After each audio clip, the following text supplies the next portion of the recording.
Hello दोस्तों, welcome to my channel. आज हम बात करने जा रहे हैं जीरो डिप्रिशिएशन इंश्योरेंस के बारे में। इसी में हम बात करेंगे जीरो डिप्रिशिएशन पॉलिसी लेने से क्या फ़ायदा होता है और ना लेने से क्या नुकसान होता है। तो चलिए समझते हैं जीरो डिप्रिशिएशन पॉलिसी को। किसी भी प्रकार की मोटर पॉलिसी में जब हम डिप्रिशिएशन पार्ट को कवर करने के लिए एड ऑन खरीदते हैं तो उस एड ऑन को जीरो डिप्रिसिएशन एड ऑन कहते हैं। जीरो डिप्रिसिएशन पॉलिसी में क्लेम करते हैं तो पार्ट पर लगने वाला डिप्रिसिएशन नहीं लगता है और हमें पार्ट का 100% प्राइस इंश्योरेंस कंपनी देती है कंज्यूमेबल पार्ट पर छोड़कर। ये हुए फायदे। अब लगे हाथ हम नुकसान को भी जान लेते हैं।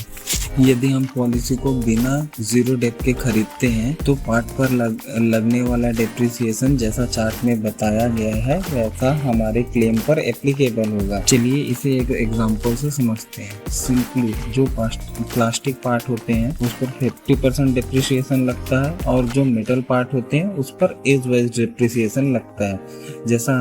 जैसे एक समझते हैं अपन कि जैसे हमारी गाड़ी का बम्पर चेंज होता है, तो यदि बम्पर का प्राइस हम 100 रुपए मानते हैं तो इंश्योरेंस कंपनी की तरफ से 50 रुपए कवर किया जाएगा और 50 रुपए हमें अपनी जेब से देना पड़ेगा। जैसे कोई मेटल पार्ट चेंज होगा तो गाड़ी की एज के हिसाब से डिप्रिसिएशन लगेगा। मान लीजिए मेटल का पार्ट 100 रुपए का है और गाड़ी की एज जो है हमारी 1 साल है, तो हमें 10% कम करके 90 रुपए इंश्योरेंस से पास होंगे और 10 रुपए हमें अपनी जेब से देना पड़ेगा। मैं आशा करता हूँ कि इस वीडियो से आप नॉर्मल पॉलिसी और जीरो डिप्रिसिएशन पॉलिसी में अंतर समझ गए होंगे।